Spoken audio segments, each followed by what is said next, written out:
안녕하세요. 반갑습니다. 네. 오늘 이렇게 특강에 와주셔서 대단히 감사합니다. 감사하고 고맙습니다. 강의 시작 전에 미리 감사합니다라고 미리 많이 날려놔야 강의가 잘 되더라고요. 네. 제가 강의를 시즌제로 합니다. 대략 시즌이라는 게 보통 미드에서 무슨 시즌 이렇게 얘기를 많이 하는데 뭐 학기제 뭐 정도로 볼 수 있는데 이 강의 중간에 획 들어오시면은 앞에 진도를 따라가기가 좀 어려우니까 이렇게 하나의 그룹을 묶어가지고 강의를 시작을 해요. 그래서 강의 시즌이 바뀔 때마다 중간에 이렇게 한 주 정도 보충 수업 또는 특강이라는 이름으로 공개 수업을 여러분과 함께 진행을 하고 있습니다. 저희가 강의실이 예전보다 많이 넓어졌어요. 혹시 여러분들 중에는 호신쌤이 혹시 서구당을 떠나 다른 학원에 자리를 잡으셨나요? 이렇게 물어보시는 분이 계시는데 저는 전혀 떠난 적이 없습니다. 저는 계속 하던 곳에서 하던 강의를 하고 있는데 서구당 아카데미가 명담제로 이름을 바꾼 겁니다. 그러면서 우리 합정역으로 좀 더 넓은 강의실로 임대료는 강남에 있을 때랑 똑같은데 강의실이 2배나 넓어져서 더 좋은 장비로 여러분들과 함께 강의를 할 수 있게 됐습니다. 사실 코로나 때문에 이 거리 제한 때문에 우리가 수강생을 반밖에 받지 못하다 보니까 강남의 강의실은 여기 절반인데 그러다 보니까 강의실이 크지도 않은데 다 받지도 못하게 그래서 강남을 떠나야겠다 해서 합정으로 자리를 옮기게 됐습니다. 자, 오늘 특강에 함께 와주셔서 감사합니다. 우리 지난 시즌 2번째였던 기초심화반에 함께 수업해 주셨던 분들도 계시고 부산에서도 와주셔서 감사합니다. 새로 뵙는 분들도 많아서 대단히 감사합니다. 게다가 제 강의에 드디어 남자 강의생이 나타나서 기쁘기 그지없습니다.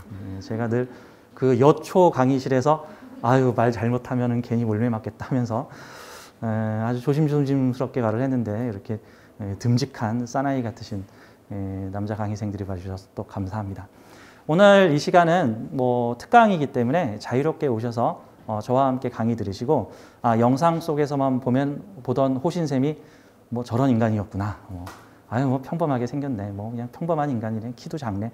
뭐 이렇게 보시면서 서로 이제 좀 간격을 줄여나가는 시간이 됐으면 합니다. 자, 이제 오늘 특강을 시작을 할게요. 제가 오늘 그 공개 강의를 어떤 패턴으로 좀 생각을 했냐면 어떤 컨셉으로 잡았냐면은 이런 컨셉입니다. 아무래도 공개 강의다 보니까 처음 오시는 분들, 이렇게 오프라인으로 처음 오시는 분들이 많으실 거예요.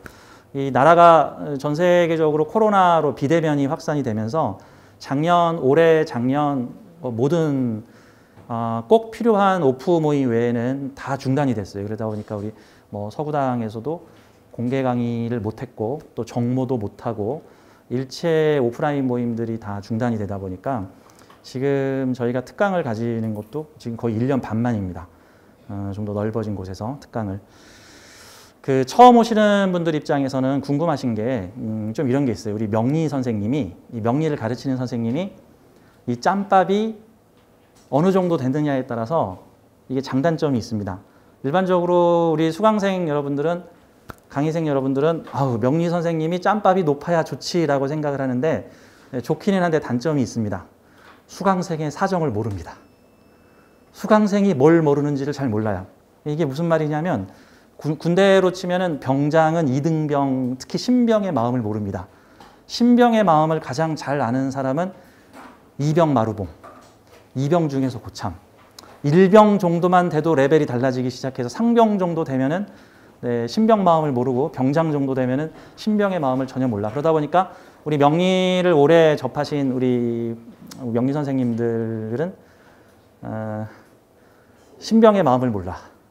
그러니까 명리를 처음 배우고자 하시는 분들의 마음을 동하기가 조금 힘들어요. 그래서 저는 오늘 가급적이면 초심으로 돌아가서 최대한 저의 초심으로 돌아와서 오늘 이 자리에 있는 분들이 사주 명리를 전혀 몰라요서부터 요만큼 알아요, 이만큼 알아요 하시는 분들을 제가 기준으로 해서 오늘은 아주 기초적이고 원론적으로 만약에 내가 생애 처음으로 명리학 강의 장소에 갔다면 무슨 얘기를 듣고 싶은가 하는 원론적인 부분에 대해서 함께 강의를 설명을 좀 드리고자 합니다. 그래서 오늘은 혹시나 나 명리 좀 알아요 하시는 분들 입장에서는 아, 그거 다 아는 얘기인데 또 이렇게 생각하실지 모르는데 그 점은 조금 양해를 해 주십시오. 그래서 오늘 제목이 이렇습니다. 사주는 어떤 것이고 어떤 원리이고 어떻게 보나. 제가 저도 사주 처음 공부하던 시절에 늘 머릿속에 고민이 요 세 개였습니다. 사주가 뭔데? 원리가 어떻게 되는데? 어떻게 보는 건데? 이제 여기서 이제 더 나가면 이제 어떻게 활용하는데? 어떻게 먹고 사는데? 어떻게 맞추는데? 뭐 이렇게까지 갈 텐데 거기까지는 안 나가고 사주는 어떤 것이고 어떤 원리이고 어떻게 보나 라는 내용에 대해서 여러분과 함께 원론적인 얘기를 하겠습니다. 근데 참고로 제가 한자를 몰라요. 이거는 장점도 되고 단점도 되는데 왜 같이 한자 모르는 사람과 커뮤니케이션이 잘 된다는 거고 한자를 잘하시는 분들 입장에서 무슨 명리 선생이 한문도 몰라? 저 한문 몰라요. 나 진짜 어릴 때 신문 볼 때 고생했어요. 이렇게 신문에 한자가 많어. 그래서 한겨레 신문이 처음 생길 때 제일 먼저 신청했습니다. 한겨레 신문이 우리나라 최초의 한글 100% 신문이거든요. 그러다 보니까 제가 한자적 표현을 전부 21세기 요즘식 표현으로 제가 바꿔서 표현을 쓸 겁니다. 솔직히 저도 옛날 한자책의 옛날 고서들을 볼 때 고역스러운 게 고서를 볼 때 고역스러운 게 쉽게 말해도 되는데 왜 이렇게 베베고 와서 힘들게 말하는지 정말 짜증이 난다. 막 이런 생각들이 많이 나. 그냥 한 줄로 이렇게 말하면 되는데 뭐 이렇게 돌려서 얘기해. 이런 느낌들. 그래서 그거를 가급적이면 좀 현대적인 표현으로 바꿔서 좀 설명을 드리도록 하겠습니다. 물론 뭐 호신쌤 보기에 현대적 표현인데 내가 듣기에는 나도 모르겠다. 이런 분들이 있을 수도 있는 점은 조금 양해를 해 주십시오. 자, 그럼 오늘 2시간 동안 함께 시작을 할 거고요. 중간에 10분 정도 쉬는 시간이 있을 겁니다. 자, 우선 공개 강의 처음 시간은 오리엔테이션에 대해서 간단하게 좀 설명을 드리겠습니다. 한 5분, 10분 정도만 좀 설명을 드릴게요. 지금 여기 써져 있는 내용이 이게 이제 제가 강의를 하고 있는 시즌제 강의인 기초반, 이게 시즌 1, 시즌 2, 시즌 3, 시즌 4, 시즌 5까지 있고 기초 튼튼반, 기초 심화반, 이제 이번에 다음 주부터 시작되는 게 기초 완성반, 그 다음 고급 통변반, 합평 충파 마음 공부반 이렇게 5개로 섹터를 나누고 있는데요. 이게 한 바퀴 도는데 대략 한 2년 정도, 2년에서 2년 반 정도 걸리는 과정이다. 뭐 이렇게 보면 됩니다. 가끔 명리학을 공부하시는 분들 중에서 명리 얼마 정도 배워야 사주 풀 수 있습니까? 이게 꼭 바이올린을 얼마 정도 켜야 무대에 설 수 있습니까? 뭐 그런 느낌 같은 건데 유치원생들은 한 2달만 이렇게 낑낑낑 쳐서 한 곡만 열심히 연습하면 유치원 장기자랑 대회에 가서 바이올린을 킬 수 있습니다. 그러니까 그게 유치원 대회에 나가는 건지 유치원 장기자랑에 나가는 건지 세종문화회관 공연하는 정도인 건지 세종문화회관에서 공연하려면 한 10몇 년은 해야겠네, 바이올린. 그렇죠? 유치원 장기자랑은 한 2달만 열심히 치면 되고 뭐 실수해도 뭐 사람들이 다 귀엽다고 해줄 테니까. 그럼 명리학으로 유치원 장기자랑 대회에 나가는 거는 한 달이나 2달이면 됩니다. 아니야, 일주일만 해도 돼, 일주일. 일주일만 해도 친구 사주 봐줄 수 있어. 친구 사주 봐줄 일주일만 해도 일주일만. 말 잘하는 사람은 반나절에도 할 수 있을 거예요. 반나절에도. 그러면 좀 더 프로답게 보려면은 정규 과정을 어느 정도 기간 잡아야 됩니까? 라고 물어보면은 저는 한 1년 반 정도? 1년에서 1년 반 정도로 보는데 근데 좀 이런 변수가 있더라고요. 이제 그동안 많은 분들을 봤는데 그 기간이 1년 반이면 됩니까? 라고 물어보시는데 절박하면은 단축돼요. 절박하면 단축돼요. 그래서 절박하면 6개월만 해도 현업으로 나가서 상담가가 되세요. 6개월만 해도 현업에 나가 상담가가 되다니 그게 가능합니까? 가능해요. 가능해. 물론 생사람을 좀 잡습니다. 생사람을 좀 잡아요. 네, 근데 이제 어쩔 수 없습니다. 이 의사도 처음 숙매기 의사 때는 사람 몇 잡을 수가 있는. 물론 그래서 이제 훈련 과정을 충분히 거쳐서 가는데 이게 근데 문제는 그 과정이 그 실수라는 과정이 공부를 많이 해도 어차피 실수라는 과정을 거치고 공부를 적게 해도 어차피 그 실수라는 과정을 거치기 때문에 실수 안 하기 위해서 계속 공부하려다 그럼 엔딩이 안 남. 그래서 보통은 저는 만약에 여기 앉아 계신 분 중에 이 명리 공부를 어떤 취미나 교양, 인문학이 아닌 조금 더 나가서 내가 상담가로서의 능력으로도 발휘를 하고 싶다라고 하신다면은 저는 1년 2개월에서 1년 반 정도의 기간을 잡으실 것을 권장을 하고요. 6개월만 해도 학교 발표회에 나갈 수 있고 한 달이면은 유치원 발표회에 나갈 수 있습니다. 유치원 발표회는 친구, 가족, 뭐 형제, 야 그냥 재미로 봐줄게 1,000원만 내 뭐 이런 거.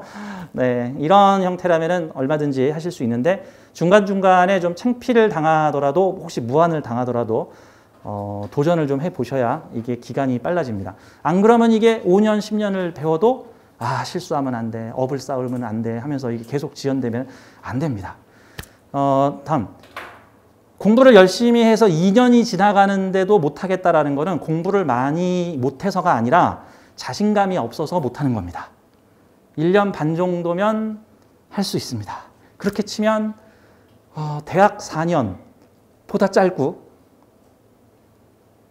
공무원 시험이나 많이들 보시는 저는 가장 신기하신 분들이 부동산 중개사 시험을 합격하신 분들. 근데 부동산 중개사 시험은 합격하는데 명리는 모르겠대. 난 그걸 보면 부동산 시험에 중개인 시험에 합격할 정도면 그거 노력 반만 들이면 명리 본다. 저는 사실 좀 그런 느낌이란 말이죠. 여러분 파출소에 있는 그 순경 무시하면 안 돼요.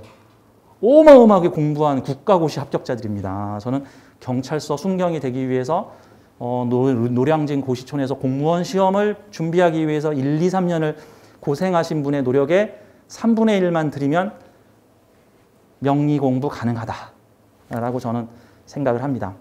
다만 이 점은 있어요. 제가 강의 때 종종 얘기했던 내용인데 명리 공부를 완벽히 하면 사람의 운명을 모두 맞추거나 조언을 할 수 있습니까? 라고 물어보신다면 그렇지 않습니다. 그렇지 않아요. 저는 명리 공부는 일종의 기계적 알고리즘을 공부를 하는 거고 이렇게 보죠. 타로하고 명리의 두 개를 같이 비유를 하자면은 타로는 보다 영감에 많이 의존을 하고 있고 명리학은 보다 어떤 과정에 집중을 하고 있는 추세인데 하지만 결론적으로 활용 정점이라고 하는 마지막 활용 정점은 본인의 영감입니다. 좀 타로나 점학에서는 그게 아주 많이 들어가고 명리학에서는 그 비중이 좀 줄어든다일 뿐이지 마지막 활용 정점은 영감입니다. 나쁜 말로 좀 비하하는 말로는 찍기, 통밥 이렇게도 얘기를 할 수 있는데 영감입니다. 그래서 저는 명리 공부를 어느 정도 하시면 마음 공부를 좀 같이 하시고 괜찮다면은 시간을 대폭 절약하는 방법이 명상입니다. 명상을 하면 시간이 대폭 절약됩니다. 저의 경험을 들어서 제가 설명을 드리는 겁니다. 사주 공부를 할 때 산더미만한 책을 쌓아놓고 공부를 해댔는데 모르겠어. 이게 뭔 소리야 도대체. 누가 옆에서 나 좀 가르쳐줬으면 좋겠다. 내가 돈 많으면 가정교육 받을 텐데, 개인교습 받을 텐데. 이러면서 공부를 했는데 저 같은 경우에는 산에 가서 명상하니까 싹 다 알고 내려옵니다. 그래서 궁금증을 달고 이게 왜 이러지 골머리 생각하면서 산에 올랐다가 내려올 때쯤 되면은 내가 이걸 왜 몰랐지? 바보 아니야? 당연히 이런 거잖아 하고 머릿속에서 이미 알고 있어요. 전부터 알고 있었는데 꼭 블라인드 처리가 됐었던 것 같은 느낌. 그걸 왜 모르지? 당연히 이런 건데? 그 쉬운 걸 왜 몰라? 이런 느낌. 그런 느낌을 되게 많이 받았는데 그게 일종의 영감이 가르쳐주는 거죠. 보통은 사람은 노력을 하면 보통 수호신들이 가상하다. 내가 하나씩 가르쳐줄게.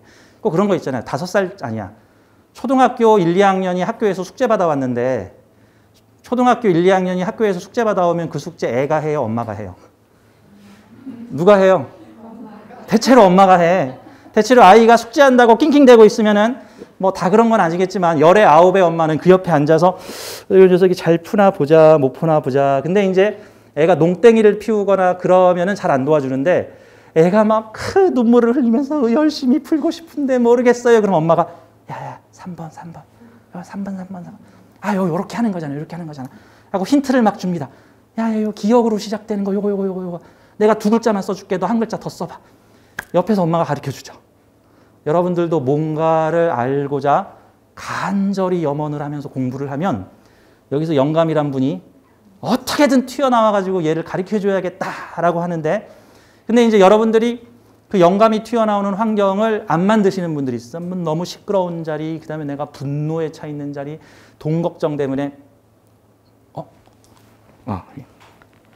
돈 걱정 때문에 뭐 고생하고 있는 거 뭐 이런 식으로 여러분들이 마음의 깊은 내면이 올라올 수 있는 기회를 주지 않으면 계속 머릿속에서 혼란이 옵니다. 그래서 저는 명의 공부하시면서 이왕이면은 마음 공부와 명상을 함께 하실 것을 권고드립니다. 다만 이 명상이라는 방법이 이렇게 딱 정조하고 앉아가지고 이렇게 마음을 집중하면 되는 건가요? 물론 이제 그게 기본형이긴 한데 사람마다 명상법이 전부 달라요.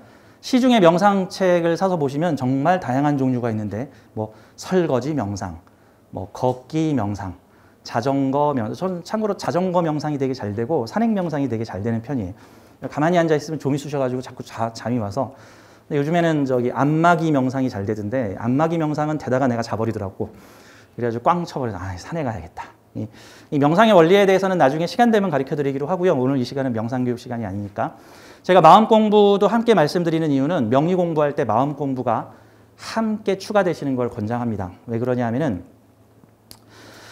이 사주명리 공부가 어떤 운명에 대해서 얘기를 해주는 학문인데 일종의 저는 이런 느낌이 들어요. 마음 공부라는 거는 내 마음의 바탕 기본 베이스를 어느 정도 길을 닦아 놓는 것 같은 거거든요.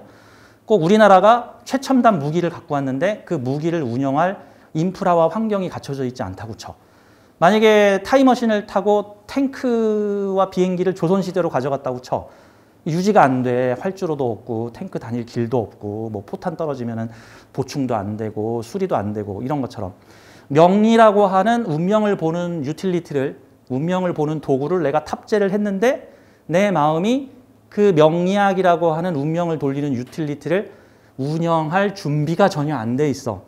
그럼 이게 딱 어떤 느낌이냐면은 독재자한테 첨단 무기 같다. 그럼 그 첨단 무기는 공공의 안녕을 위해서 쓰일 것인가?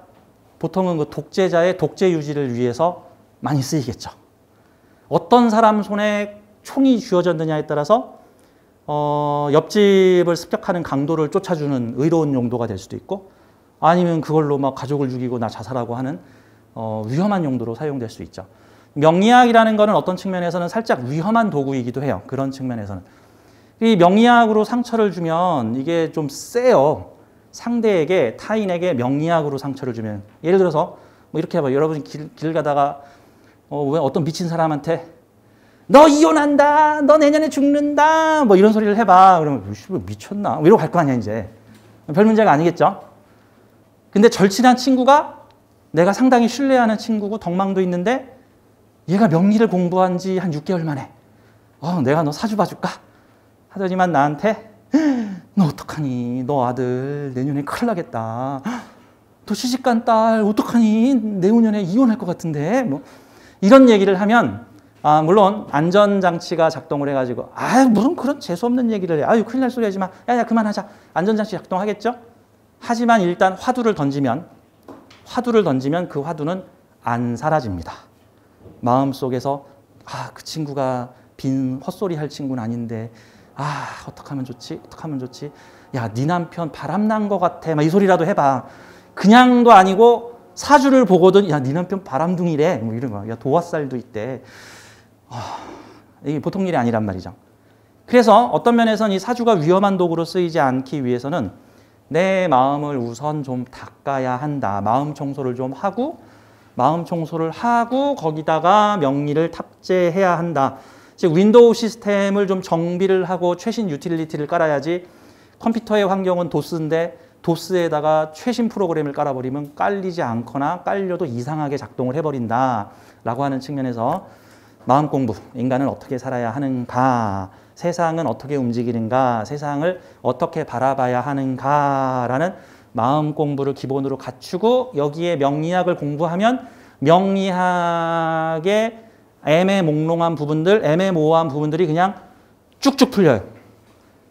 마음 공부와 명상을 하면서 명리하는 거와 그렇지 않을 때에는 이거는 거의 가시밭길을 가는 거와 고속도로를 달리는 거와 같다라는 개념으로 보시면 되겠습니다.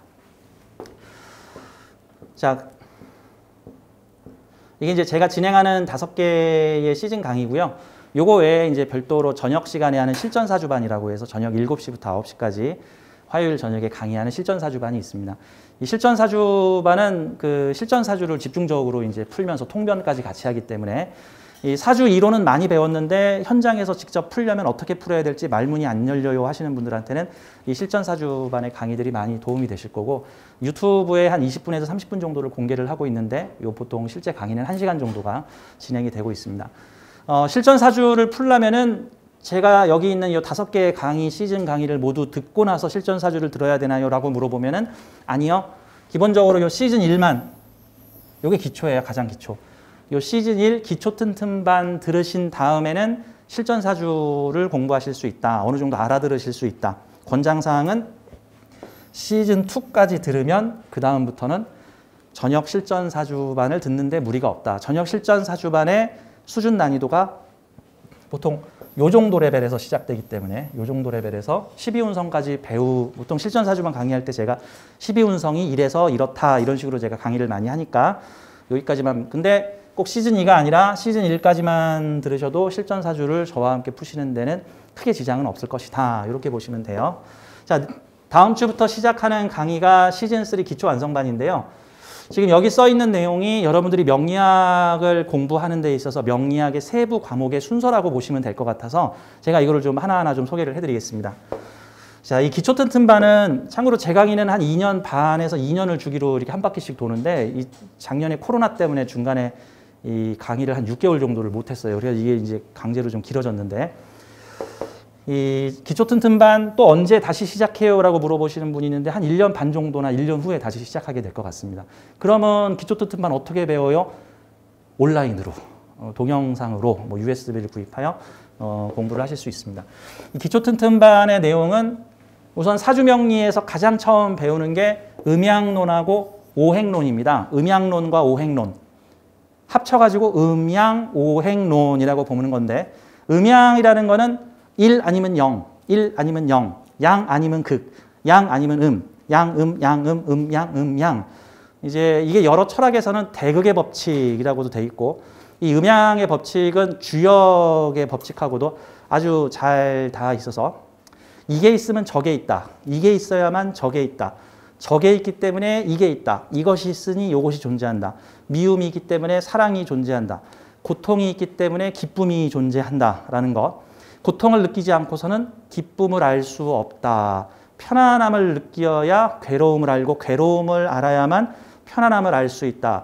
동전의 앞면과 동전의 뒷면은 앞면은 중요하고 뒷면은 중요하지 않다. 이런 게 아니라 앞면과 뒷면은 모두 똑같이 중요하다.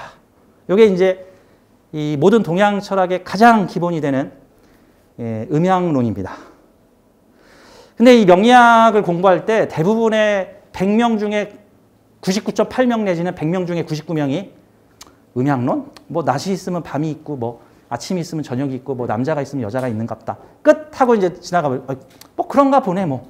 반대말 찾기 하고는 그냥 끝 하고 지나가 버리는데 사실 이 음양론은 우리가 이 현실 세계를 공부할 때 정말 중요한 논리예요. 왜 그러냐면은 이게 영성학에서는 이 음양론을 이원론이라고 부르거든요. 이원론.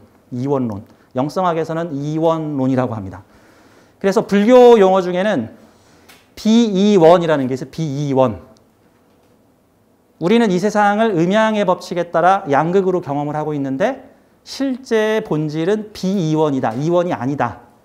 그러니까 깨달음으로 가려면은 비이원을 경험해야 한다. 뭐 이런 거 같은 거죠.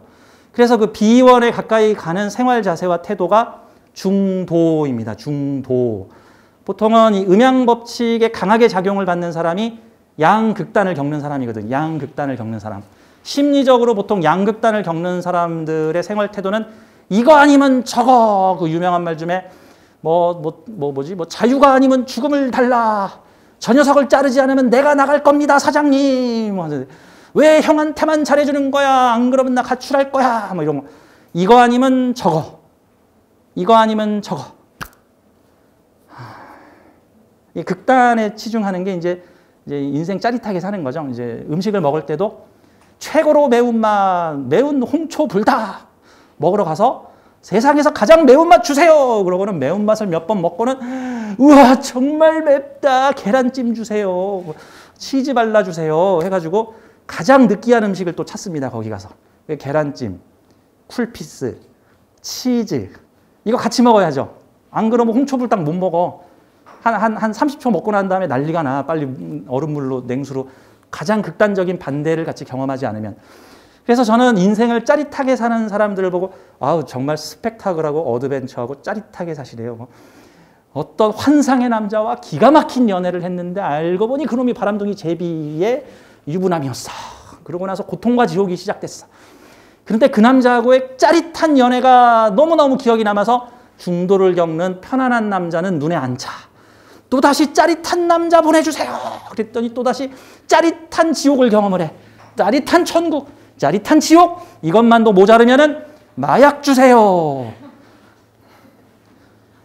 마약을 줘야 더 짜릿해지죠. 이제 환상적인 그날 밤을 보낼 콱 이런 거 등등.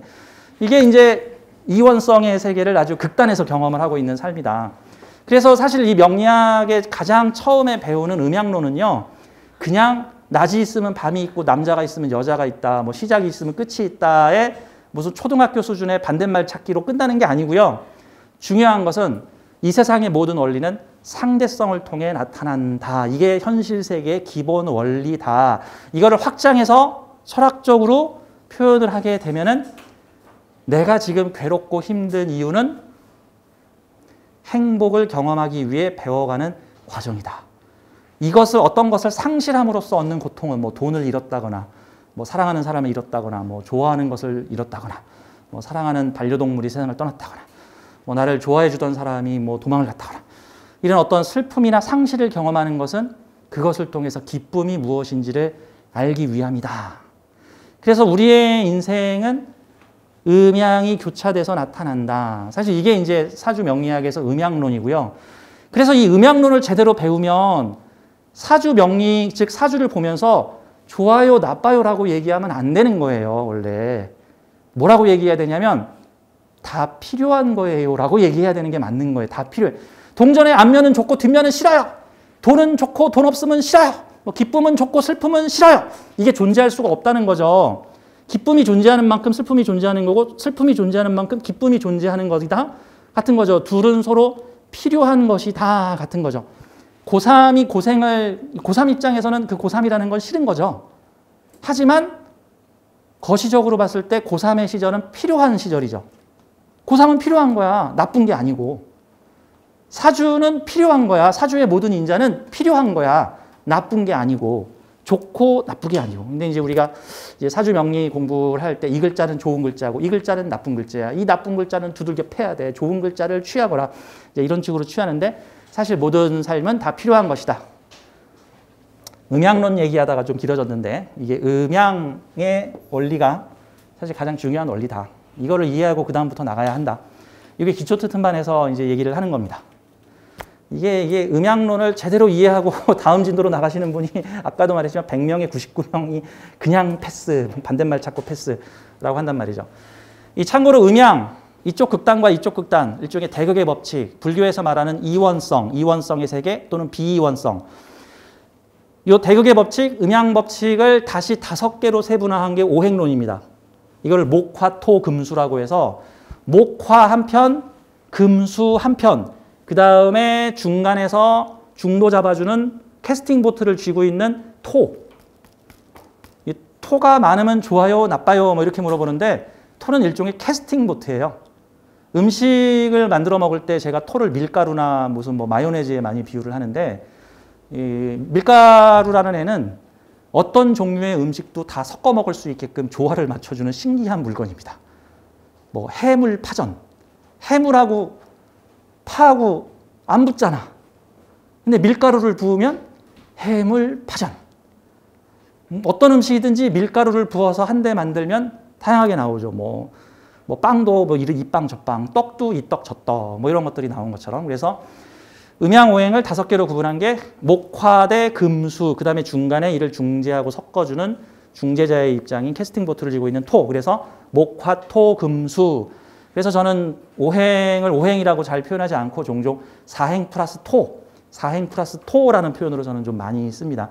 지지의 이 토는 더 세분화돼가지고 진술충미라는 글자로 세분화돼서 이런 종류에 맞는 접착제, 저런 종류에 맞는 시멘트, 이런 종류에 맞는 접착제, 뭐 이런 식으로 이제 많이 쓰입니다.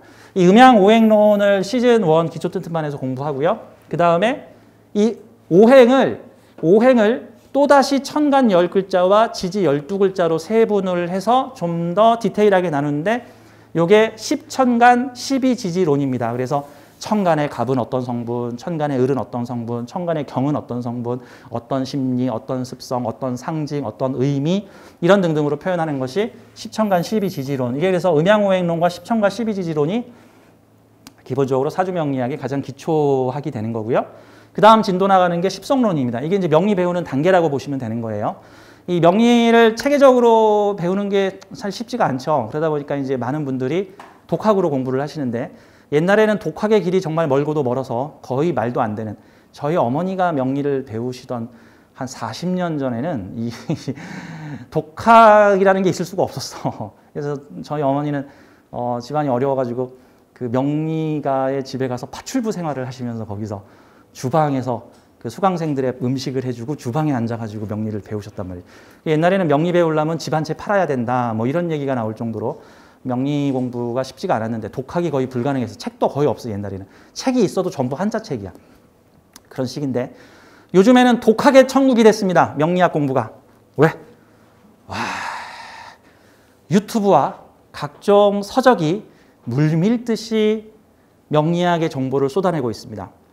아주 좋은 시대가 돼요. 이제는 나 명리학 공부하고 싶어요 라는 마음만 있으면은 방법은 다양하게 취할 수가 있는 시대가 됐는데, 다만 이제 물론 많이들 독학으로 공부를 하실 거고 저도 그랬는데, 이 독학으로 공부를 하다 보면은 보통은 재미없는 부분 점프 뛰고 재미있는 부분만 집중적으로 공부를 하다 보니까 중간에 구멍이 너무 많이 나서, 꼭 저기 저 빌딩 지을 때 한 30층짜리 빌딩 지어야 되는데 기초공사는 하나도 안 하고 저 마천루만 예쁘게 지어놓으니까 마천루가 서 있질 않는 그런 상황이 벌어지죠. 이게 이제 한 단계 한 단계 나가야 되는 순서다라는 것을 말씀을 드리는 거예요. 10천간 12지지론을 배우고 나면은 이 십성론을 배웁니다. 이제 독학 공부하실 때 아마 가장 많이 접하는 내용이 십성일 거예요. 십성 표현이 좀 여러 가지가 있어요. 뭐 육친, 육신, 십성 다 같은 말이다. 뭐 엉덩이, 히프 뭐 다 비슷한 말인 것처럼 뭐 다 십성, 10가지 성질, 오행을 10가지로 나누어 가지고 또 10가지 성분, 뭐 편관, 정관, 상관, 정인, 편인, 뭐 양인, 뭐 비견, 겁재, 정재, 편재, 이런 것들이 십성에 해당되는 겁니다. 그래서 이제 보통은 이 십천간 12지지론에서는 오행과 십천간 12지지의 기본적 성향을 배우고 이 십성이라는 것은 그 기본적 오행의 글자들이 어떤 역할을 맡았는가라는 식으로 공부를 하는 거예요. 그러니까 뭐 이건 뭐 중요한 내용은 아닌데 뭐 잠깐 얘기를 해드리자면, 십천간 12지지, 간목은 상승하고 뻗어나가고 뭔가를 새로 시작하는 기운이다. 이게 간목의 성질이다. 근데 그 간목이 재성의 역할을 맡았다. 그러면 새롭게 시작하고 출발하고 없던 것이 새롭게 생겨나면 계속해서 뻗어나가는 돈이다. 그런 여자다. 그게 관성이라면 그런 조직이다. 그런 회사다. 라는 개념으로 보는 거죠. 연극의 비유를 하자면, 연극이나 영화에 비유하자면 착하고 순박한 성질을 가지고 있는 김모 배우가 흉악하고 악독한 고리사채업자의 배역을 맡았다. 이렇게 보면은 착하고 순박한 김모 배우는 간목이나 을목, 뭐 경금, 신금을 말하는 거고 그 사람이 맡은 배역이 빈집털이범이나 뭐 고리사체범이다 같은 게 십성이다. 그래서 이게 복합적으로 꼬여져 들어갑니다. 십천간, 십이지지의 성향이 십성을 만나서 이제 합체가 되죠. 그래서 보통 사주의 대부분 90%, 80%는 이 십천간, 십이지지론과 십성론을 배우면서 거의 마무리가 되고요. 특히 옛날에 저도 옛날 책, 저희 어머니가 명리 공부하실 때, 저 어릴 때 그 명리책 같이 보고 공부를 했는데 옛날 책들의 대부분 공부가 여기서 끝납니다. 여기서, 그냥 여기서. 여기서 끝나, 여기서. 여기서 끝나요. 뭐 합평충파 그런 것도 없어, 잘. 옛날 명리는. 옛날에는 이렇게 별 모양 딱 그려놓고 오행도표 딱딱딱 만들어가지고 돌면 여기서 생극, 생극. 요거 보면서 아, 식상이 많으니 관이 깨지겠네. 남편 복이 없겠구나. 비겁이 많으니 재가 깨지겠네. 돈 복이 없구나. 동업을 하면 안 되겠구나. 보통 이런 식으로 해석하고는 이제 끝, 뭐 이런 식으로 했었단 말이죠. 근데 사실 어떻게 보면 이게 가장 비중이 높아서 이 부분은 보통은 가장 많이 배우는 부분이다. 근데 다만 이제 여기까지만 배워서 사주를 보면 세련미가 좀 떨어지고 사주가 좀 투박하고 원초적이며 주의사항은 생사람을 좀 많이 잡는다. 뭐 정도가 볼 수 있겠죠. 그래서 이제 여기서부터 사주를 세련되게 이제 다듬는 역할을 들어가는 게 요 다음 단계들이다라고 보면 됩니다. 이 테크트리 발전 단계가 꼭 이런 느낌이에요. 그 이어폰 살 때 그 요즘에 블루투스 이어폰 많죠. 블루투스 이어폰이 보통 많이 팔리는 가격대가 한 4, 5, 6만 원대에서도 보통 많이 팔리는데 4, 5, 6만 원대에서 많이 팔리는데 10몇만 원짜리 블루투스 이어폰도 있고 20만 원대도 있어요. 그 아이폰에서 나온 거는 다 20만 원대들이죠. 근데 기본 기능은 5, 6만 원짜리 심지어는 2, 3만 원짜리도 기본 기능은 다 있어. 다 소리 나. 그게 한 10몇만 원대로 올라가게 되면 차이 나는 거는 다른 건 다 똑같은데 음질이 조금씩 좋아져. 음질이. 근데 그 음질의 차이를 귀가 둔한 사람은 잘 못 느껴. 정말 귀가 예민한 사람들이 한 3, 40만 원짜리 고급 헤드폰 이어폰과 5, 6만 원짜리 저가 이어폰의 차이를 느끼는 거죠. 명리학도 마찬가지예요. 요 정도까지만 배우면 이게 5, 6만 원짜리 이어폰이고 요 정도로 배우면 10만 원짜리 이어폰이 되고 이제 여기까지 배우면 이게 2, 30만 원짜리 이어폰이 되고 여기까지 다 배우면 이게 이제 50만 원짜리 명품 이어폰이 된다. 이제 이 정도로 보시면 될 것 같습니다. 명리 공부할 때 기본은 여기고요. 일반적인 명리학 기초는 여기라고 보시면 되고 요 과정은 명리 중급 정도다. 여기로 가면 이제 고급이다. 뭐 이렇게 좀 보시면 될 것 같아요. 자, 시즌 1 기초 튼튼반에서는 이런 기본적인 내용들이 38강에 걸쳐서 쭉 나옵니다. 지지의 형충해합도 좀 다루고 있습니다. 지지의 형충해합이라는 거는 이제 십성과 십천간 십이지지를 복합해서 해석을 한 다음에 그게 연결되는 과정을 형충해합이라는 지지의 형충해합이라는 좀 난이도 높은 과정을 통해서 진행을 하는 거죠. 가령 A라는 부서가 B라는 부서를 지원해주고 생해줘야 돼. 군대로 치면 B라는 부서가 지금 전방부대 특공대고 B라는 부대가 전방부대 특공대고 B라는 부서가 그들을 헬리콥터로 실어 나르거나 또는 그들에게 보급 물자를 나눠주는 지원 부대야. 그러면 지원 부대가 공격 부대를 생해주는 관계가 되는 건데 그 관계가 형충회합으로 나타나면 합으로 걸려 있으면 원활하게 이루어진다. 충으로 걸려 있으면 이루어지다 안 이루어지다 한다. 형으로 걸려 있으면은 서로 조절해야 한다. 형. 보통 형을 되게 나쁜 걸로 보는데 그 형이 마치 이런 거예요. 저기 공격 부대는 미군인데 지원 부대는 일본군 같은 거야. 말이 잘 안 통해. 그래서 야 공용어로 얘기해. 야 한 번 더 얘기해. 야 총알 3개야. 총알 4개야. 총알이야. 식량이야. 이런 식으로 커뮤니케이션 맞춰야 되는 거. 이런 게 이제 형 같은 거죠. 아까도 말했지만 좋은 거 나쁜 거가 아니라 다 필요한 것이다라는 개념으로 보는 거예요. 형충해합은 가끔 형충해합으로만 사주를 푸시는 경우가 있는데 이러면 무조건 뭐 형충은 나쁘고 진짜 뭐 귀문 걸려 있으면 뭐 세상이 두 쪽 나고 막 이런 식으로 표현하는데 아니다. 특히 여러분 명리 공부할 때 공포 명리에 너무 빠져들지 마십시오. 공포 명리를 배우는 게 꼭 음식 먹을 때 가장 매운 거 주세요. 뭐 가장 화끈한 음식 주세요. 뭐 가장 큰 거 주세요. 꼭 이런 느낌인데 이 명리를 배울 때 공포 명리에 중독되시면 사주를 극단적으로 해석합니다. 극단주의자가 돼, 극단주의자.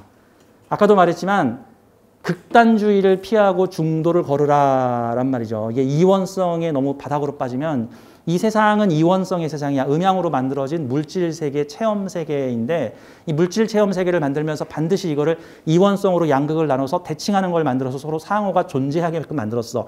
상호 존재함이라는 것은 하나의 기운이 존재하기 위해서는 반드시 그 반대되는 기운에 의지한다라는 거예요. 가령 우리나라의 보수 세력은 김정은 타도를 외치고 있는데 그들은 누구에게 의지하고 있냐면 김정은에 의지하고 있어요. 김정은이 사라져버리면 존재 가치가 없어져. 반대와 같은 거예요. 되게 아이러니한 거죠. 되게 아이러니한 거죠. 어느 마을에 포수들이 있어. 호랑이, 옛날 마을에 포수들이 있어서 지금 산에서 호랑이가 내려오니까 너희들 빨리 대비해야 하고 내 말 들어야 돼. 내 말 들어야 돼. 호랑이를 잡아야 돼. 하고 있는데 그 포수의 존재 가치는 산에 있는 호랑이 때문에 생기는 거야. 그 산에 있는 호랑이가 다 사라져버리면 그 포수는 존재할 필요가 없어. 필요가 없다. 음양법칙은 마치 이런 거와 같은 겁니다. 극단적으로 공부하지 마시고 공포명리에 너무 빠지지 마시고 부정적 암시를 주는 것이 바로 업을 쌓는 거니까 그 점에 대해서는 되게 주의가 필요합니다. 제가 예전에 이 강의를 한번 했는데 사주를 볼 때 부정성과 긍정성이라는 관점에서 본다고요. 여기가 부정성, 긍정성, 여기가 불행, 여기가 행복. 지금 나의 단계가 어딘지를 보세요. 보통 요 정도 단계에서 살게 되면은요, 불행해지지 않기 위해서 발악을 하며 사는 삶이에요. 요 동네가. 불행해지지 않기 위해서 발악하는 사람이 뭐 조심해야 되고 뭐 조심해야 되고 뭐 조심해야 되고 뭐 조심해야 돼. 그거 다 조심하면 또 조심할 거리가 끝도 없이 생겨. 또 조심할 게. 이거는 불행해지지 않으려고 사는 삶. 근데 우리의 삶이 단순히 불행해지지 않으려고 사는 삶일까요? 우리는 행복해지려고 사는 삶이란 말이죠. 그러면 이 동네의 영역으로 넘어가야 되죠. 긍정성의 영역으로 넘어가야 되는 거죠. 그러면 사주를 볼 때 부정성을 피하기 위해 사주를 본다? 나 뭐 조심해야 되고 내년에 뭐 조심해야 되고 어떤 사람 조심해야 되고 어떤 일주 조심해야 되고 어떤 운 들어올 때 조심해야 되고 어떤 기운 나타날 때 납작 엎드려야 되고 어떤 사주에 어떤 글자 들어있는 인간들은 죄다 피해야 되고 이렇게 사주를 보는 개념이 10대 맞을 거 조심하면 8대나 7대 얻어맞겠지. 이렇게라도 살아야지. 이런 요소라. 이거 슬프잖아. 슬프잖아. 행복해질 수가 없잖아.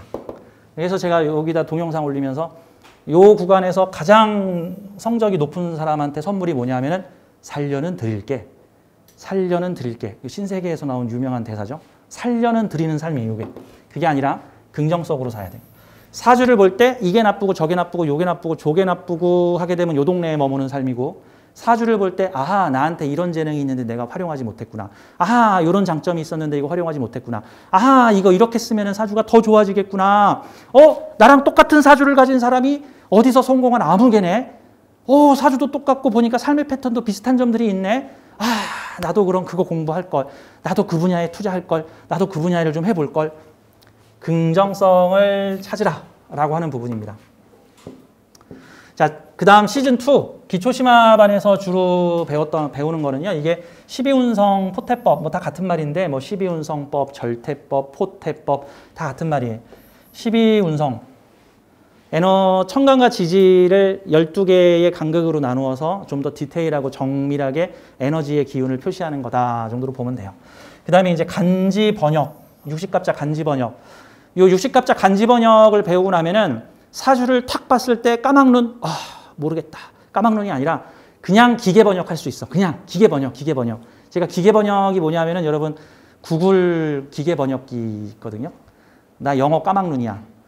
그러면 무슨 이상한 영어 문구로 나한테 이메일이 날라왔어. 그 이메일을 탁 하다가 구글 번역기나 네이버 팝하고 번역기에다가 돌리면은 걔가 기계 번역을 해줘. 그러면 대충 어떤 사기꾼이 나한테 해외로 송금하라고 보냈는데 이메일 내용인지가 나와 이제. 영어가 한글로 번역이 된단 말이죠. 하지만 세련되지가 않아. 기계 번역 해보신 분들 아시겠지만 되게 투박해. 하지만 어느 정도 다듬으면 해석할 수가 있어. 힌트가 나와. 한 70%는 알아들을 수 있을 것 같아. 이게 사주 기계 번역이에요. 사주의 기계 번역. 그게 시즌2 기초심화반에서의 간지러운 육식갑자 번역에서 나온다.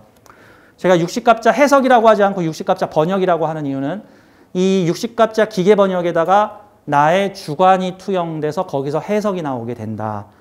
해석은 정답이 아니다. 주관이 투입되기 때문에 그렇다라는 개념으로 보는 거예요. 그래서 이 기초심화반에서는 12운성을 포함한 간지 해석법, 사주는 4개의 간지로 이루어져 있거든요. 연주, 월주, 일주, 시주라고 하는 4개의 간지로 이루어져 있는데 이 4개의 간지를 해석하고 운에서 들어오는 간지를 해석하면 현재 기계 번역이 가능하다. 아, 내년의 운은 뭐 재성을 이런 식으로 활용하라는 거구나 정도의 감을 잡을 수 있다. 내 사주는 이런 거를 하라는 사주구나 라는 미션을 어느 정도 알 수가 있다. 다음 우리 시즌 3에서는 본격적으로 연월일시관법을 배울 거고요.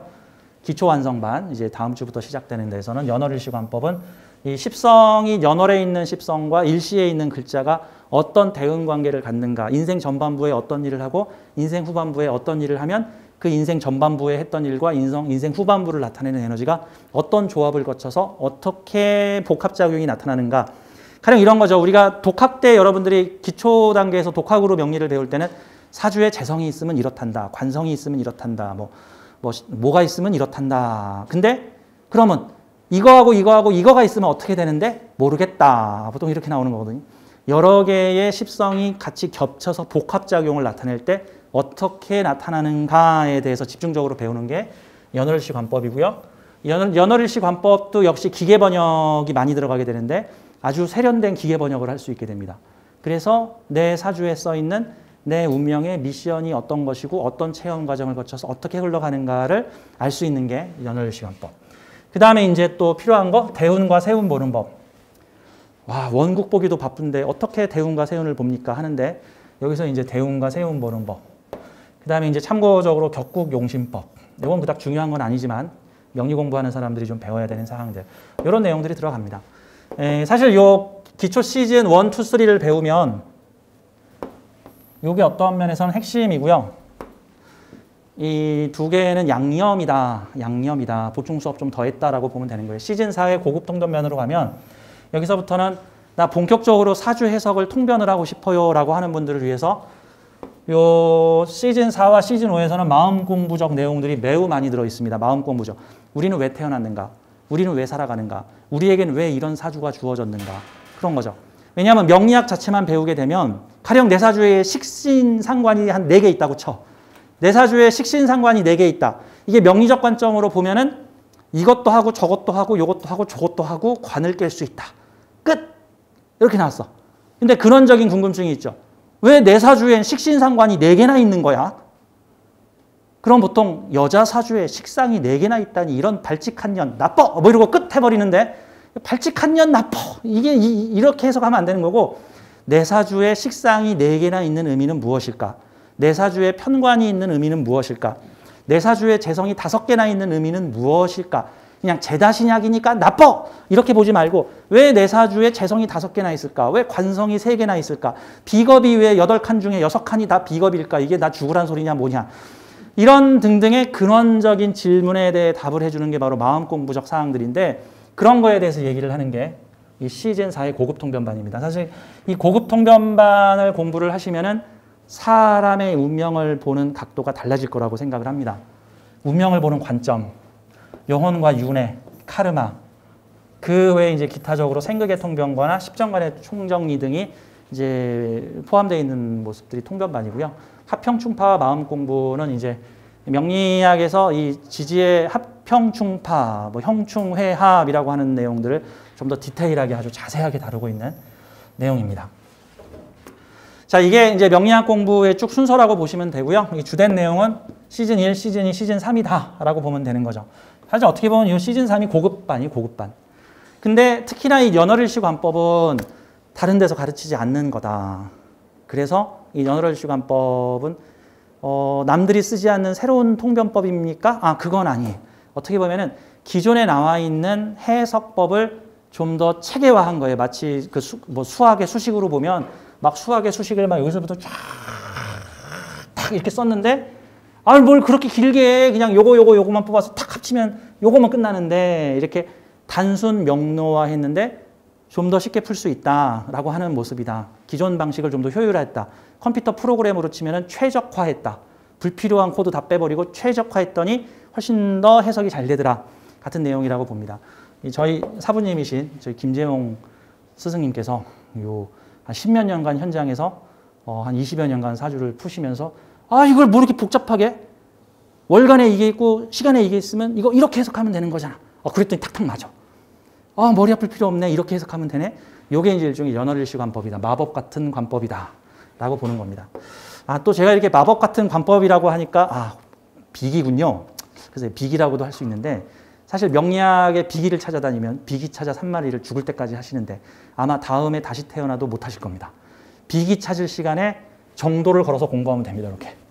비기 찾을 시간에. 그 다음 비기 찾는 사람들의 가장 큰 문제가 뭐냐면 요 동네가 안 돼 있어요. 요 동네가 전혀. 비기 찾는 사람의 문제는 이 동네가 전혀 안 돼 있어. 마음 공부가 전혀 안 돼 있어. 그러니까 식상 5개 있으면은 에이스 싸가지 없는 인간 뭐 이래버리고 끝나. 왜 식상이 5개 있는지에 대해서 궁금해하지는 않아. 그런 요소들이다. 비기 찾아 산만리가 아니라 순서대로 가면 된다. 이런 내용입니다. 이 버려야 할 것과 가져가야 할 것에 좀 표시를 해놨는데요. 간단히 설명드리자면 신강신약론과 일간용신론의 맹신을 버려라. 이게 이제 신강신약론하고 일간용신론 쓰지 말아라라는 소리가 아니에요. 맹신하지 말아라. 맹신. 쓰긴 쓰는데 그걸 맹신주단지 모시듯이 맹신하지 마라. 요즘 현대 명리학에서는 요즘 제 추세가 한 최근 유튜브의 명리 이론 많은 선생님들이 이제 요즘 다 유튜브로 나오시죠. 저도 저희 제자분들에게 유튜브로 명리하십시오라고 저도 많이 권하고요. 저 명리해도 돼요 해가지고 명리 개업을 앞두고 저한테 상담을 오시는 분들에게 오프라인 너무 고집하지 말고 웬만하면 유튜브로 개업하세요. 유튜브로 이제 비대면 시대가 되었기 때문에 굳이 오프라인 장소가 없어도 상담을 충분히 잘할 수 있고 요즘에는 아예 사무실 어느 정도 인지도가 있는 명리 이름이 알려진 명리가 있는데 오프라인 하지 않고 그냥 온라인을 주로 명리 상담을 하면서 가끔 나는 얼굴 보고 상담할 거예요 라고 하는 분들은 일주일에 하루나 이틀 정도 토즈라든가 이런 장소를 빌려주는 곳에서 상담을 해주세요. 참고로 저희 명담제도 그러한 개념으로 지금 컨셉이 되어 있습니다. 그러니까 제가 명담제를 차린 게 아니에요. 저희 원장님이 계세요. 저는 명담제에서 강의를 하는 강사입니다.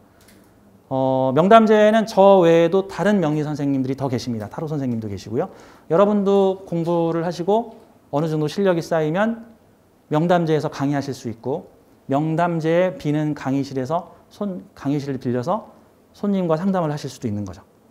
이제 그런 컨셉으로 가니까 유튜브를 많이 하시라고 저는 권장을 해요. 유튜브를 많이 하시라고. 저희 어머니는 좀 옛날 방식이라 한 장소에 깃발 걸고 20년 붙어 있으면 손님이 와. 그럼 나 20년 언제 붙어 있어요. 이제는 시대가 좀 바뀌었다. 유튜브로 나를 알려라. 근데 요즘 유튜브 추세를 보면은요. 예전에는 신강신약론이 거의 그 한국 명리학계에서 신주단지듯이 모셔졌습니다. 그래서 한 4년, 5년 전에 명리학 카페들 많죠. 명리학 카페에 가서 질문 답변란에 보면은 내 사주는 신강인가요? 신약인가요? 라는 질문이 거의 10개 질문에 7, 8개씩 나와서 이제 관리자가 더 이상 신강, 신약 질문하지 마시오. 이런 날 정도로. 그러니까 내 사주가 신강이고 신약인 게 뭐가 그렇게 중요한데 그거 사주 해석이 별로 안 중요해. 근데 이제 모든 사주 해석을 신각과 신약으로 이분법으로 쳐서 신강용 해석법과 신약용 해석법을 탁 만들어버리니까 사람들이 일단 신강인지 신약인지 알아야겠다. 꼭 무슨 느낌이냐면 내 컴퓨터가 매킨토시 컴퓨터인지 IBM 컴퓨터인지를 알아야 되겠다. 아이폰인지 삼성 갤럭시인지를 알아야겠다. 그래야 어플을 깔 수 있는지 없는지를 알 수 있지. 꼭 그런 느낌인데 아니다. 신강은 신강에 대한 내 인생을 자신의 의지로 끌고 가는 사주다라는 거고 신약은 환경에 잘 적응하여 맞춰 살아가는 사주다인 건데 우리나라가 한 3, 40년 전쯤만 해도 신약들이 살기가 좀 어렵고 신강들에게 유리한 사주가 있었어. 왜? 이놈의 나라가 옛날에는 이게 기틀이 잘 안 잡혀 있기 때문에 뭔가 추진력 있게 내가 밀고 나가는 사람들이 대체로 잘 되고 이렇게 눈치 보면서 주춤 뭔가 환경에 틈타려고 하는 사람들은 이게 뒤처지는 경우들이 많았는데 요즘은 안 그래. 요즘은 오히려 신약 전성시대가 신약 이게 이제 환경이 잘 갖춰져 있다고, 환경이. 제가 이 신강신약론 여러분들 중에는 지금 무슨 얘기하는 건지 모르시는 분도 계실 거고, 또 제가 하는 신강신약론에 대한 얘기에 대해서 공감하시는 분들도 계실 거라고 생각이 돼요. 이 조금만 더 얘기를 하자면, 이 신강신약론은 인간이 신강에서 운명을 이끌어 나가느냐 아니면 환경에 적응하느냐의 차이인데, 저는 이걸 강아지에 비유를 할 때 도베르만, 셰퍼트, 진돗개, 이거 신강 강아지. 주인이 밥 안 줘도 알아서 먹고 살 수 있음. 악조건에서도 살아남음. 막 한겨울에도 살아남음. 뭐 살벌한 들개들의 공격에서도 살아남을 수 있음. 근데 이번에 신약 강아지 뭐 있을까요? 치아와, 마르티즈, 푸들, 뭐 이런 거죠. 이게 뭐 신약 강아지죠. 저기 거의 병을 달고 살고, 거의 저기 동물병원에 자주 다녀서 주사 다 맞춰야 되고, 집 밖에서 하루만 쫓겨나 있으면 어디서 얼어 죽어버리고, 비 맞으면 바로 병 걸리고, 사료도 최고급으로 줘야 되며 미용도 해주지 않으면 몰골이 말이 아닌 진짜 손만이 가는 강아지가 푸들, 말티즈, 치아와 이런 애들인데, 요즘 현대시대에 진돗개 키워요? 말티즈 키워요? 요즘 푸들 키우잖아. 나 푸들, 말티즈, 치아 키우지. 요즘 집에서 진돗개 키우는, 한 30년 전에는 집에 푸들 이런 거 없었어요. 그때는 다 똥개였어. 누렁이였어. 똥 먹는 개였어. 그냥 주인이 밥 안 줘도 알아서 다 똥 먹었고, 그 집에 있는 개들이 다 그 요즘으로 치면은 그 뭡니까? 음식물 처리 기계였어. 음식물 처리기.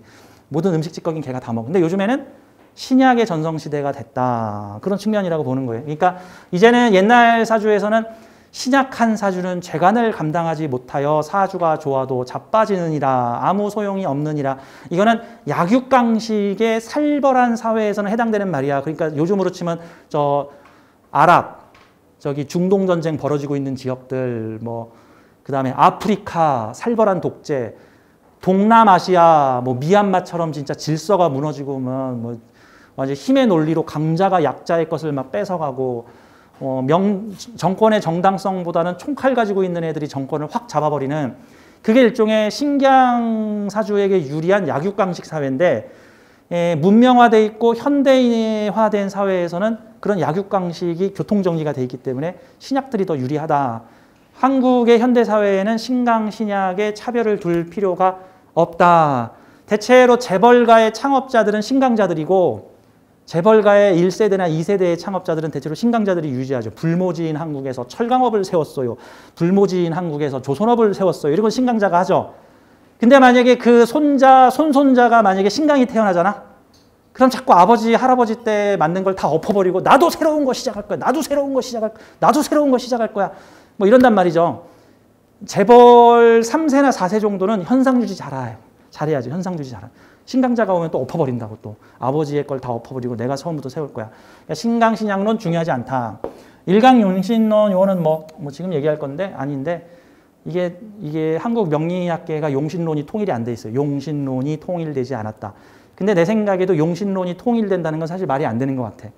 용신론이 통일되지 않았다. 그러다 보니까 여러 명리 선생님들이 용신, 이 사주는 이게 용신이야, 이 사주는 이게 용신이야라고 하는데, 그게 기준이 천차만별이기 때문에 이 명리를 잘 모르는 분들은 그런 강의를 듣고, 아, 사주에는 용신이라는 게 중요하구나. 그럼 용신만 찾으면 나도 사주에 만병통치약 맞는 키, 행운에 맞는 키를 찾아서 내가 사주를 풀 수 있겠네라고 하는 용신 환상론을 가지고 있는데, 그런 식으로 사주에서 키포인트가 되는 용신은 실제 10개 중에 한두 개 사주에 불과하고, 10개 중에 7, 8개의 사주는 핵심 키포인트라는 게 없어. 이거는 마치 자동차에 비유하자면, 자동차의 여러 가지 기능 중에 어떤 기능이 가장 중요하고 어떤 기능은 가장 불필요합니까를 물어보는 거와 같은 건데, 여러분이 자동차를 딱 새 차를 받았어.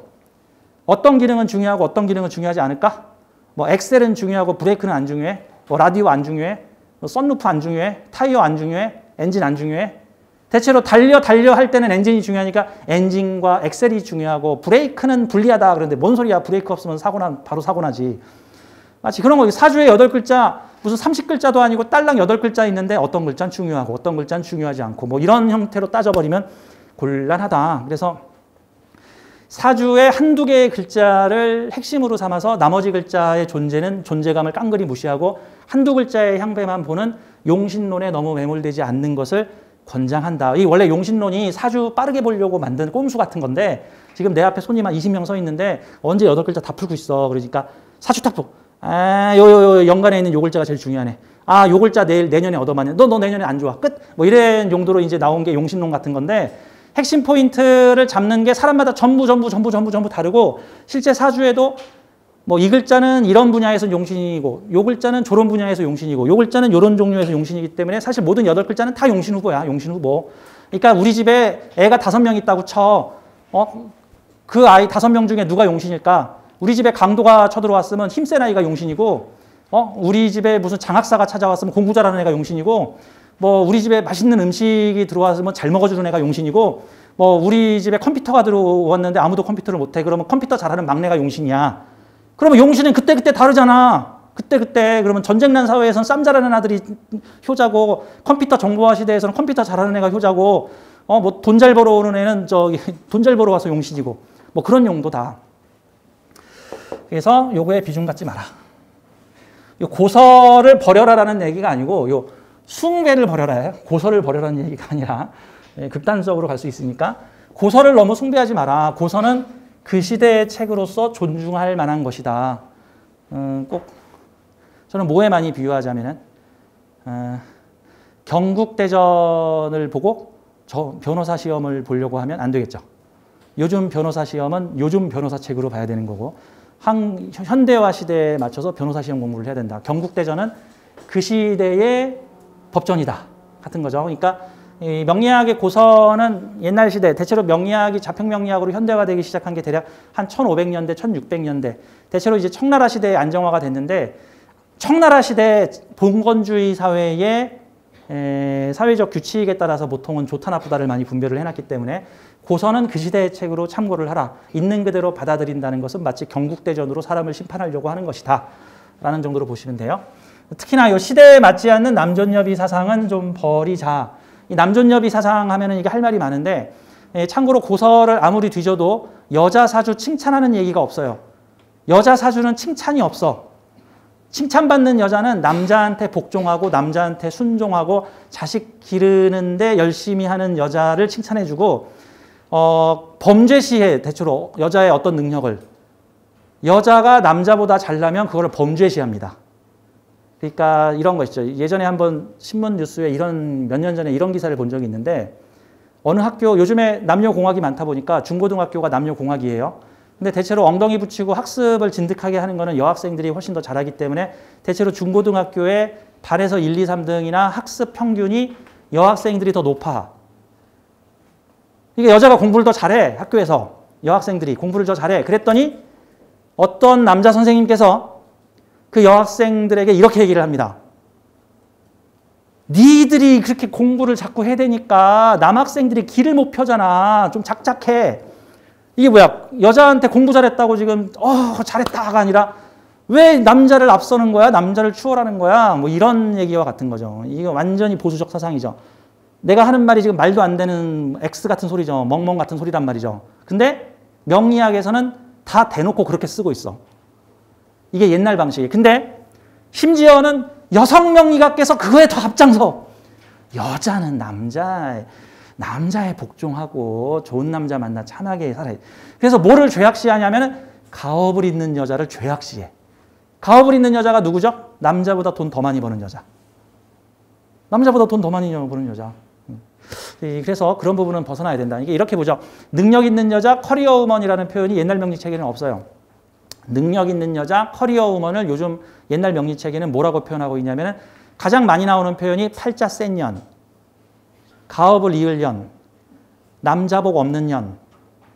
뭐 이런 식이야. 그냥 남자복이 없다는 거야. 저는 이렇게 표현을 합니다. 복권 당첨된 남자랑 사는 게 남자복이라고 만약에 기준을 한다면 복권 당첨된 남자에게 순종하면서 살래요? 아니면 당신이 복권 당첨될래요? 그럼 내가 복권 당첨되지. 왜 내가 복권 당첨된 남자한테 이렇게 저도 좀 주세요. 부자 남자 만나서 다행이네. 내가 부자 되면 되지. 내가 부자 되면 되잖아. 꼭 부자 남자를 만나서 살아야 돼? 내가 부자 되면 되지. 꼭 능력 있는 남자를 만나서 살아야 돼? 내가 능력 있으면 되지. 이런 관점이 저는 현대적 시대에 맞다고 보는데 그래서 옛날 명리책을 있는 그대로 고지곳대로 받아들이면 능력 있는 여자 보고 죄 팔자 센 년, 가업을 이을 년, 특히 간여지동 가지고 있으면은 진짜 온갖 육두문자가 다 나오는 식으로 표현을 하고 있으니까 그런 뭐 자주성 있는데 능력까지 있어. 원래 꼰대 남자가 제일 싫어하는 여자가 누군지 아세요? 꼰대 남자들이? 꼰대 남자들이 제일 싫어하는 여자가 능력 있는 여자예요. 나보다 능력 있는 여자가 제일 싫어. 나보다 능력이. 그거 이제 근데 명리책 쓴 사람들이 다 남자야. 그거 참고하셔가지고 옛날 시대에는 그게 맞는 말인데 요즘 시대는 안 맞다. 다음에 운명 결정론은 버려라. 운명은 일종의 게임의 룰이다. 승리는 나의 노력이다. 사주를 보는 관점에서 여러분들은 요 관점을 좀 염두에 두셔야 됩니다. 첫째, 사람에게는 선천운과 후천운이 있습니다. 사람에게는 선천운과 후천운이라는 게 있습니다. 이거 강아지에 비유하면은 선천운 좋은 거는 저기 강아지가 명품 강아지가 태어난 거고 후천운이라는 거는 그 명품 강아지를 명품 강아지에게 맞게 키웠느냐 어디 그냥 들개처럼 키웠느냐 정도의 차이라고 볼 수 있죠. 아니 그러면 들개를 데려다가 명품으로 키울 수도 있는 거고 명품 강아지를 키워다가 들개로 키울 수도 있는 거야. 그렇죠? 그러니까 우리가 공부하는 이 사주 명리학은 선천운에 대해서 공부하고 있는 거예요. 지금 선천운에 밑바탕 선천운 우리가 받아가지고 온 운명 계획서를 보고 있는 거야. 그 운명 계획서를 어떻게 잘 운영하느냐가 바로 우리가 만들어가는 후천운이다라는 거죠. 후천운.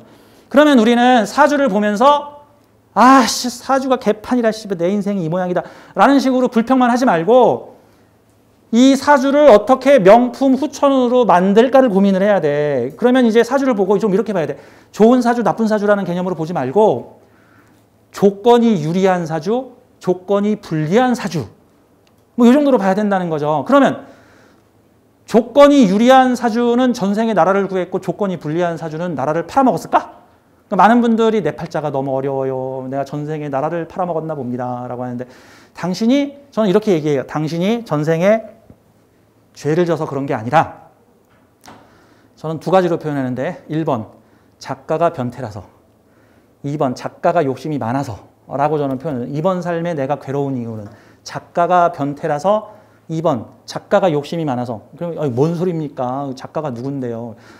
네 인생을 네 환경을 만들어가고 있는 그 사람이 작가다. 작가가 누구는 시인입니까? 맞아요. 뭐 누구한테는 조상님이고 누구한테는 부처님이고 뭐 누구한테는 예수님일 수 있는데 정확히는 자신의 상위의식, 상위 영혼이고요.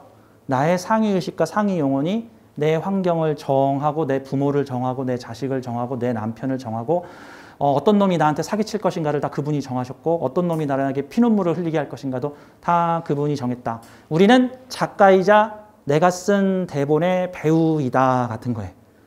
그래서 많은 영성 공부에서 주구장창 얘기하는 것이 모든 일어나야 할 일은 일어나는 것이고 모든 일어나야 할 일은 다 당신이 선택한 일이다라고 하는 알쏭달쏭한 이해할 수 없는 내가 선택한 적이 없는데 왜 사기꾼이 나를 보이스피싱 해가냐고요 하는 것 등이 다 너가 선택하고 그거는 추호도 틀림없이 정확하게 지금 현실에서 벌어지고 있는 것인데 다 네가 정한 것이다.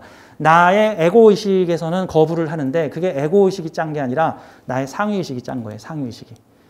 그러니까 5살짜리 꼬맹이가 자기가 선택해서 유치원 갔을까? 아니야. 5살짜리 꼬맹이는 보통 40살짜리 어머니에 의해서 운명이 그 환경에서 결정이 돼요. 영어 유치원을 보낼지 집에서 설거지를 시킬지는 그 40살짜리 어머니가 결정한 거. 우리 안에 나의 40살적인 나의 현재 의식을 5살이라고 조종하면 나의 운명을 조종하고 있는 내 안에 작가가 있다는 뜻이에요. 즉 이번 생의 운명이 힘들고 어려운 것은 내가 욕심이 많아서 마치 게임 하시는 분들 있으면 이런 비유를 드릴게요. 게임을 한다 그러면 보통은 게임 들어갈 때 이지 모드, 미디움 모드, 하드 모드라고 있거든요. 뭐 있는 게임도 있고 없는 게임도 있는데 이지 모드, 미디움 모드, 하드 모드. 이지 모드는 되게 쉬워. 몬스터들이 뭐 허리버리해. 대충 싸워도 다 이겨. 보통 이지 모드로 판을 깨고 나면은 시시해. 이번엔 미디움 모드나 어디 극강의 하드 모드로 한번 게임을 해볼까? 그럼 하드 모드로 탁 설정을 하고 다시 게임을 시작하잖아요. 그럼 막 몬스터가 엄청나게 강해지고 막 나는 막 팔다리가 잘려 있고 무슨 아이템을 장착할 수가 없고 무슨 제한 조건이 잔뜩 걸려 있고 적들은 막 3배, 4배 더 세게 나타나. 제가 좋아하는 컴퓨터 게임의 2차 대전 컴패니 오브 히어로즈라고 하는 게임을 저는 한 10년째 하고 있는데 그 게임 모드를 한 10년째 하다 보니까 처음에 1, 2년은 이지 모드로 했는데 지금은 전문가 모드, 일명 하드 모드로 지금 설정해. 적들이 그냥 미친 듯이 인해 전술로 날라와. 나는 딸랑 병사 3명 가지고 그 판을 깨. 근데 지금은 그냥 눈 감고도 깨. 맨날 하니까. 이번 삶이 힘들어요라는 거는 내 영혼이 이번 삶의 난이도를 높였다. 왜? 왜? 더 많은 경험치를 얻어가기 위해서. 사람이 죽으면 돈 가져갈 수 있어요? 사람이 죽으면 돈 가져가지 못해요. 근데 뭘 가져가요? 경험치를 얻어가요.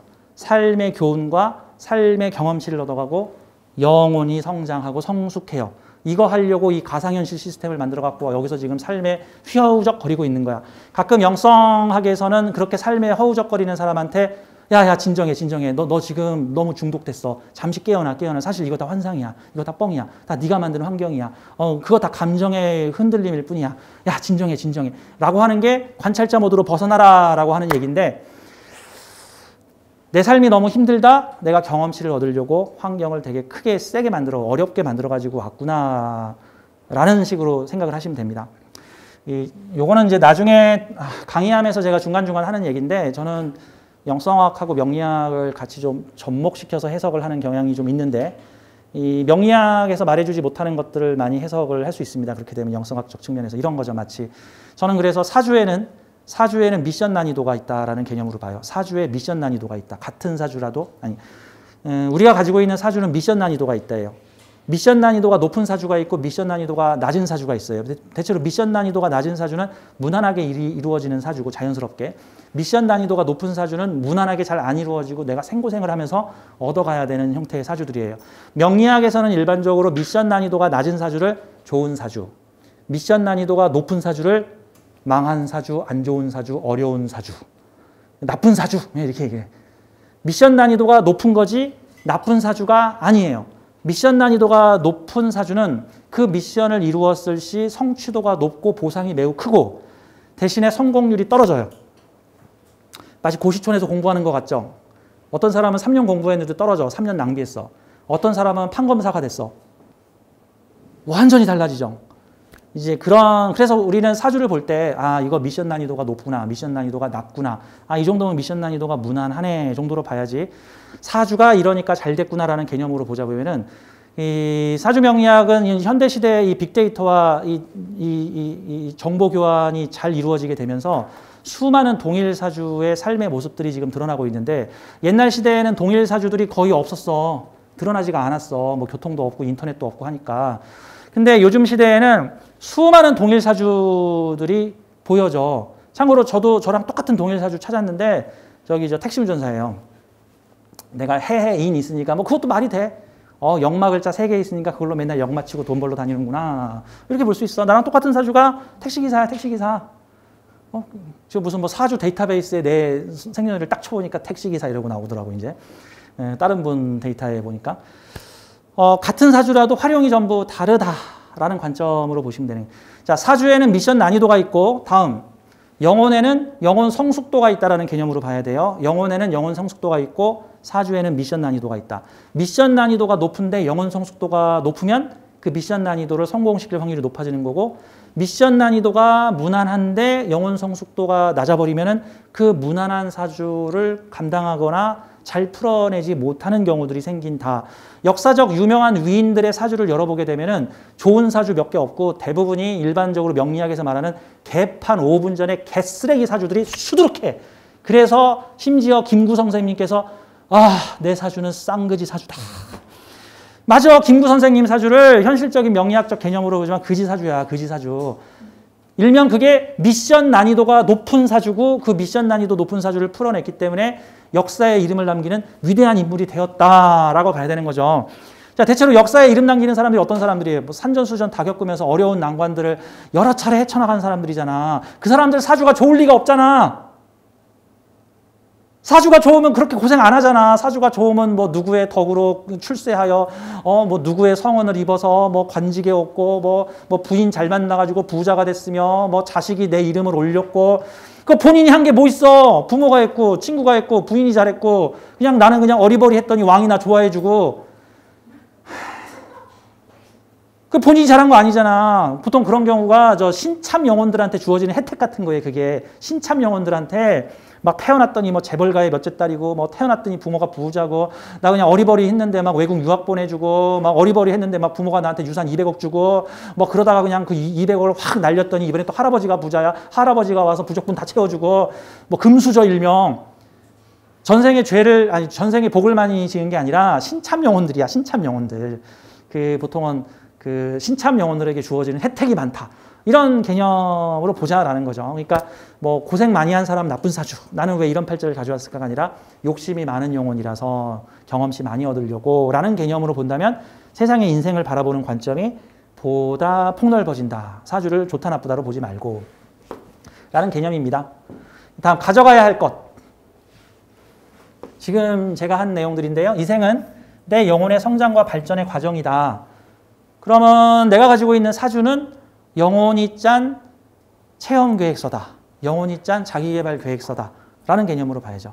내 부모도 내가 정했고 내 자식도 내가 정했고 내 배우자도 내가 정했고 나 사기친 그놈도 내가 정한 거다. 나 도와준 그 사람도 내가 정한 거다. 라는 개념으로 봐야 되는 겁니다. 이제 이게 조금 더 진도를 좀 더 깊이 있게 좀 내공을 깊이 있게 나가면 가끔 너무너무 삶이 힘들어서 고생을 많이 하는 사람들한테는 제가 뭐라고 조언하냐면 작가한테 가서 따지시고 시나리오 좀 수정해달라고 하세요. 작가한테 시나리오 좀 수정해달라고 하세요. 내일 가면 문제가 풀려 있기를. 그게 뭐냐면 근데 그 작가가 누구냐면 나야. 본인이야. 정확히는 본인의 상위의식이야. 본인의 상위의식. 사람은 내 안에 의식의 스펙트럼이 매우 넓어요. 의식의 스펙트럼이 매우 넓어서 맨 위에 있는 의식은 신에 닿아 있고 맨 아래 의식은 지옥에 닿아 있어요. 이거를 평균 중간 정도로 나눠서 중간 의식을 기준으로 요 위의 의식을 상위 자아, 상위 의식, 영성계에서 흔하게 말하는 하이어 셀프예요. 상위 의식, 하이어 셀프. 요게 이제 저는 총칭해서 이 영역에 있는 의식을 저는 수호신이라고 보통 총칭을 하는데 요 아래 의식을 하위 의식이라 그래요. 하위 의식. 요 하위 의식이 자꾸 드러나게 되면 술 먹고 깽판 치고 쌍욕하고 주먹 날리고 분노하고 미움받고 시기 질투에 온갖 생지랄은 다 이 동네에서 다 해. 요 동네 하위 의식에서는요, 별게 다 있어요. 뭐 전생에 뭐 했던 의식, 뭐 전생에 뭐 했던 아픔, 심리학에서 말하는 그 억눌린 아이, 그런 애들이 다 그림자 아이, 다 여기 있다고, 그림자 아이가. 억눌린 감정, 이런 애들. 자, 그런 느낌이다. 우리의 인생은 상위 의식이 짰다. 우리는 중간 정도의 하위 의식, 이걸 표면 의식이라 그래요. 표면 의식이라 그러고, 내 안에 무의식에는 다양한 의식의 스펙트럼이 있다. 그거를 감안하면서 사주를 보자라는 개념이죠. 그러면 작가한테 시나리오 좀 바꿔주세요 하려고 그러면 어떻게 해야 되냐면 내 외면, 이거 표면의식이라 그러거든요. 지금 나를 나라고 생각하는 이 표면의식이 이 의식을 가진 상태로 무의식하고 접촉해야 돼요. 이 의식을 가진 상태로 무의식하고 접촉해야 돼.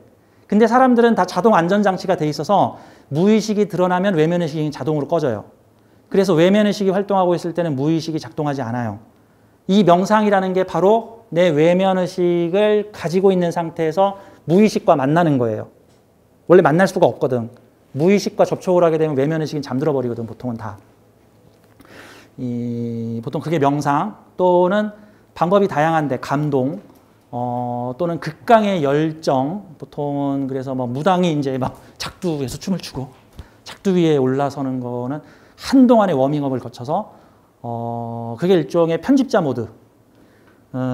편집자 모드가 보면 내 환경을 바꿀 수 있는 모드로 바뀌었을 때 사실 이게 명상이라는 것도 편집자 모드랑 접속할 수 있는 거거든. 그래서 편집자 모드에 들어가서 내일 대박이 나게 하라. 내일 나타나는 사람이 나한테 밥을 사주게 하라. 내일 만나는 면접관이 나를 합격시켜라. 이런 것들이 가능하다라는 거예요. 가능하다. 대체로 이 상위의식하고 우리의 표면의식이 서로 관계가 우월하고 잘 풀려 있는 경우들은요, 인생이 내가 원하는 대로 잘 풀려가고요. 요 상위의식하고 현재 나의 하위의식하고 사이가 겁나게 안 좋은데 표면의식하고 상위의식이 사이가 안 좋으면은 되는 일이 하나도 없어. 되는 일이.